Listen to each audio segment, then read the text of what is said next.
Welcome to our reflections on the book of Revelation, and I want to continue and complete the reflection on chapter 16, which is the final stage of the tribulation given to us by John.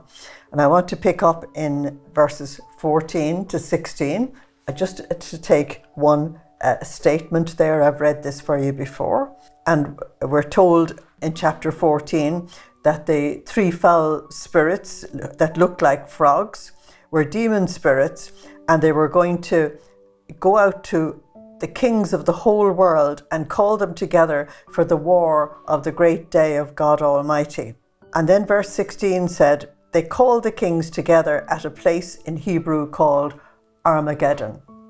Now, there's two things in the book of Revelation that make everybody afraid, and one of them is the mark of the beast, and we hope you have taken your fear away if you have the mark of God. And this is Armageddon, which is a symbol of complete disaster for everybody. One of the reasons why it might be a symbol of complete disaster you will find in the second book of Kings, chapter 23 from verse 29. And there the good King Josiah was killed in battle at Megiddo, and there was terrible mourning for his death, as you will read about in Zechariah 12:11. So the place came to symbolize complete disaster, because the hope of surviving as a nation was in King Josiah. I'm going to take a completely different approach to that. It might be completely new to you, and that's fine by me. So first of all, let's look at the name, because John has indicated the Hebrew name, and the Hebrew name is Har Megiddo. That means the mound of Megiddo, or Mount Megiddo.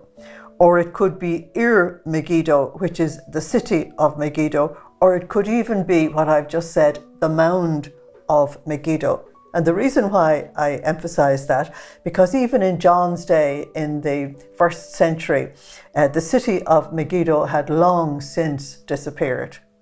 It was a name. Okay, and so here John is using another symbol, a symbol for disaster. Now, what is the disaster? If you're influenced by Hollywood, the disaster is mayhem on the earth. Okay. If you've been listening to my commentary, the disaster is the human race rebelling against God and giving their final rejection to God. That is the disaster. And so, yes, it can represent disaster. So, if you look at a map of this area, you'll find that the plain of Esdraelon is nearby. And the plain of Esdraelon was famous for battles in antiquity because it was a plain surrounded by mountains.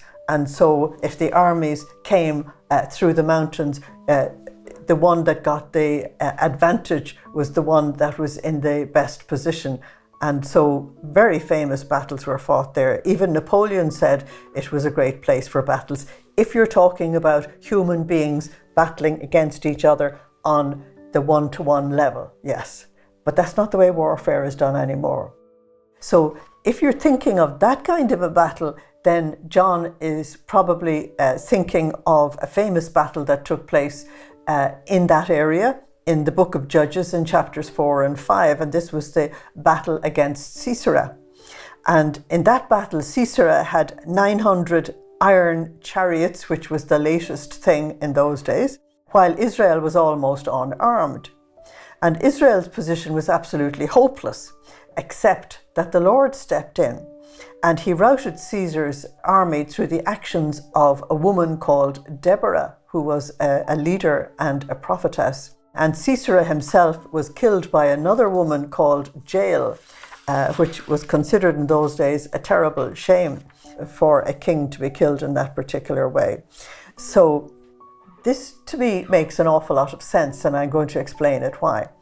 Because you're dealing with the principle of the power of powerlessness, which I have shown you as we went along through the text. And this was illustrated also in the one-to-one combat between David and Goliath in 1 Samuel 17. And Jesus said to his church through St. Paul, my power is best. It works best through weakness. Okay, so you just rely on God. And it is at this particular time, at this particular place, the number of faithful Christians is very, very small. It looks as if their case is hopeless, and the Antichrist and the false prophet have the whole world under their control, and it looks as if this tiny little group couldn't possibly survive. They do. And they do because the elect are faithful to the Lord, and the Lord always has a remnant. That I have illustrated for you several times. And there is a remnant also, a very, very faithful remnant. And they are armed spiritually for combat. Ephesians 6 verses 10 to 20. Their weapons are not the weapons of ordinary warfare. They use spiritual weapons, 2 Corinthians 10:4. And St. Paul told us in Romans 8 from verse 31, with God on your side, who can be against you? That's why I gave you the example of Sisera, because it looked as if it was completely hopeless on the side of Israel. But with God on their side, they actually won. But they didn't win with ordinary battle gear. And they didn't win with ordinary battle mechanics, if I can put it that way, or logistics or anything like that. Not at all. It was God's way is as different from ours as the heavens are from the earth. And that is what is going on here. So the little faithful remnant up against the whole world. All they have to do is proclaim the Lord's battle cry, which you'll find in Psalm 68 verses 1 to 3. Let God arise and let his enemies be scattered. His enemies are the evil trinity, and we're going to see them scattered in chapter 17 and 18 and totally overcome in chapter 19. Let God arise, which is what is actually happening in this text. May his foes flee before him, which is exactly what we're going to see. As smoke is blown away by the wind, so you will blow them away, Lord. As wax melts before the fire, so the wicked will melt before you. We're going to see this graphically from here on in the text. Okay. And may the righteous be glad and rejoice. We're going to hear a mighty shout in chapter 19, and it's the shout of victory from the body of Christ. They will be happy and joyful. Now Psalm 68 verses 1 to 3. So I'm not presenting Armageddon the way other people present Armageddon. You know, there may be a third world war. I think there will be, but it's not this. Because John is speaking about the human race in rebellion against God, not the human race in rebellion against a particular nation. Okay, let's come to the seventh plague, which is chapter 16 from verse 17. So the seventh angel empties his bowl into the air, and a voice shouted from the sanctuary, the end has come. Well, there's nothing more dramatic than that. Then there were flashes of lightning and peals of thunder and the most violent earthquake that anyone has ever seen, that there ever has been men on the earth. The great city was split into 3 parts, and the cities of the world collapsed. Babylon the Great was not forgotten. God made her drink the full wine cup of his anger. Every island vanished and mountains disappeared, and hail, with great hailstones weighing a talent each, fell from the sky on the people, but they cursed God for sending the plague of hail, the most terrible plague. This is about as dramatic a finale you can actually get.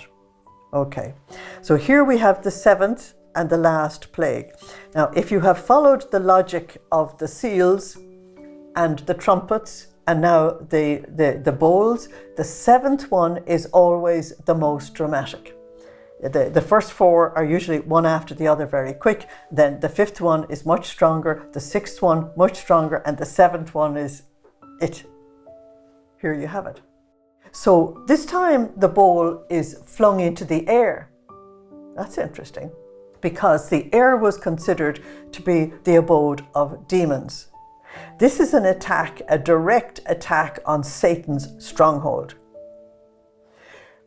Up to now, it was the power base of the Antichrist on the earth that was being attacked. But this time, the source of Antichrist's power is being dealt with. If you go back to the Exodus again, and I keep on bringing you back to Exodus because that's the template that is being played out here. God took on the gods of Egypt. That's why there had to be signs in the heavens. There had to be. You're not just dealing with human powers, you're dealing with demonic powers. Okay, so we've gone from the Antichrist system on the earth right to the very source of his power, which is Satan in the heavenlies. Listen to this from St. Paul to the Ephesians, chapter 2 and verse 2. You were following the way of the world, he said. He was talking to them about their coming, before their coming to Christ. You were obeying the ruler that governs the air. Now, the ruler that governs the air is the prince of this world. So the demons are being attacked in their own territory. And Paul again says in Ephesians 6:12, our struggle is not against flesh and blood. That's why the church has to be present on the earth to the very end, and she will be. Because to the very end, she has to love her neighbor as herself. She's got to intercede for sinners. She has got to try and save them. And all during these disasters, there will be souls coming to the Lord. There will be, right to the very end. And these are the jewels on the dazzling gown of the bride in chapter 19. That all during this terrible time, she's obeying the Lord. She's doing what she should do.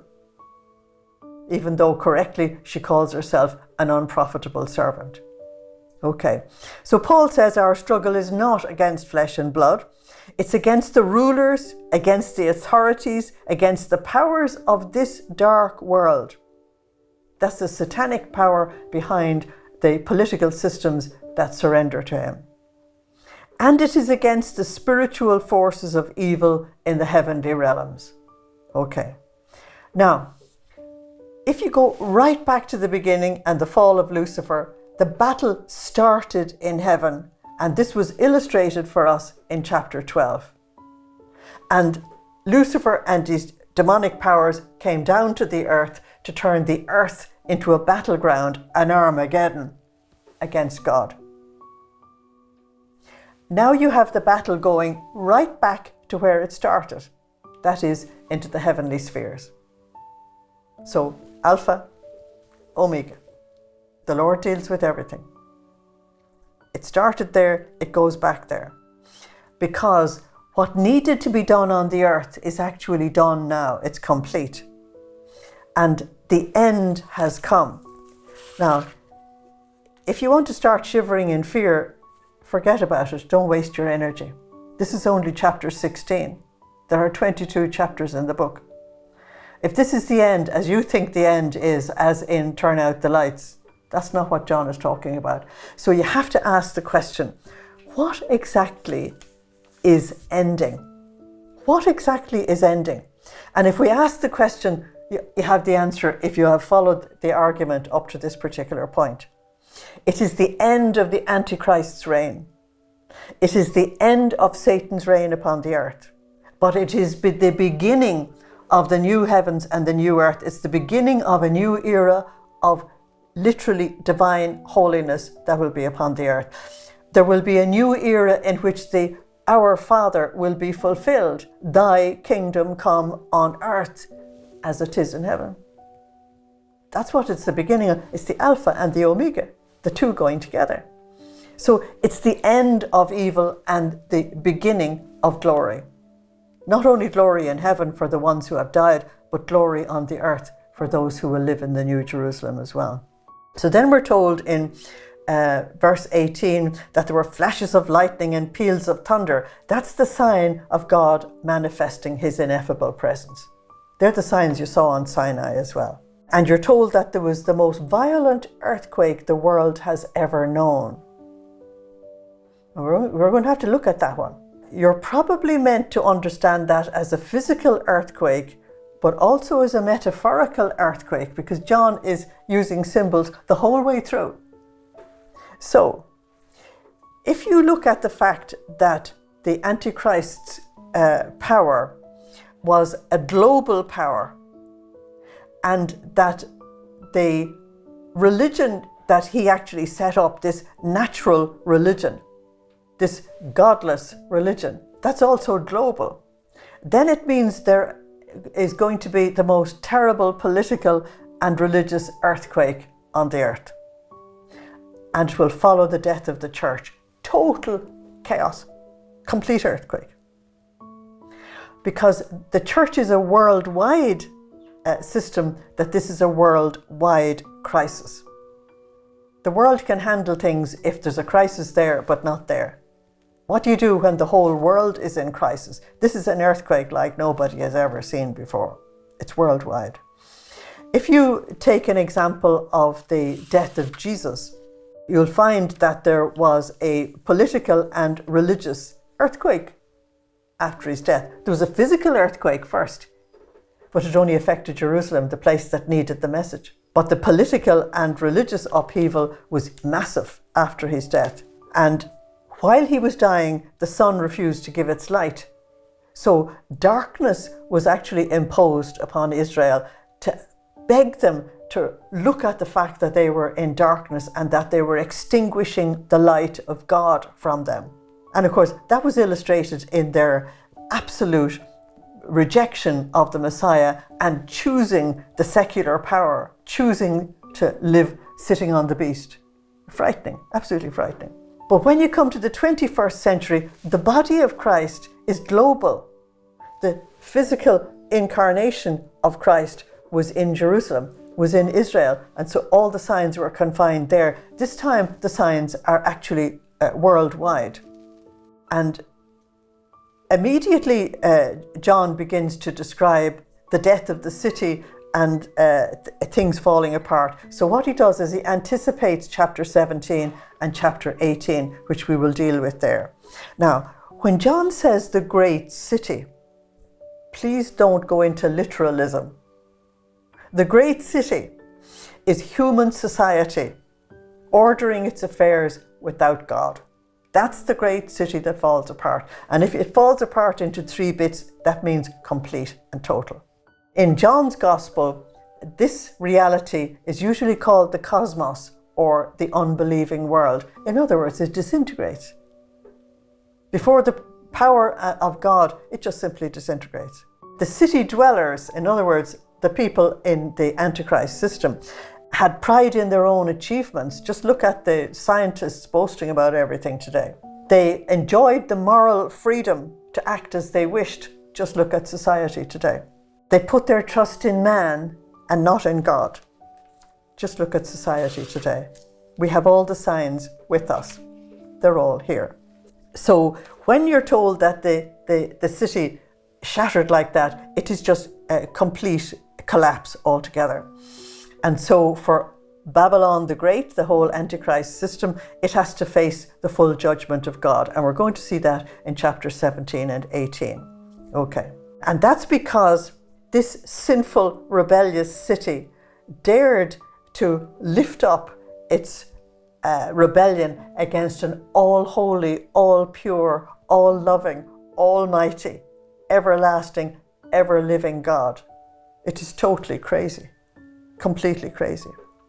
So the amazing thing is that the world system wanted to absolutely operate without God. But only God could give them life, health, food, water, light, and air, just to take some of the examples. That's why the signs went into health and food and water and light and air. God was saying, you can't have these without me. It's not actually possible. I'm the one that supplies all of these things. I'm the one that gives you everything that enables you to live.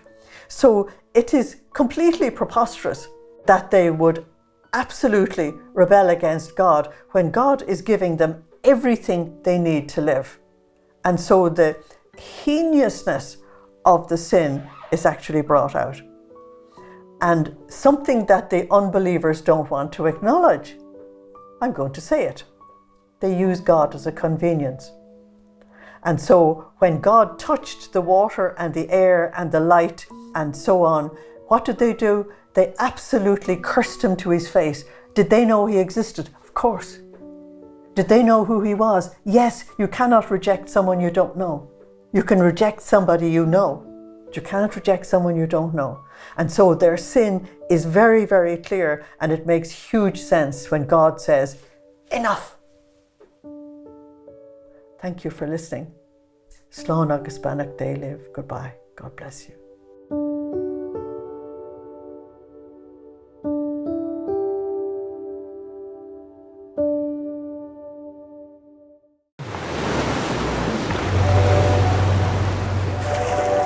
Are you searching for purpose of life?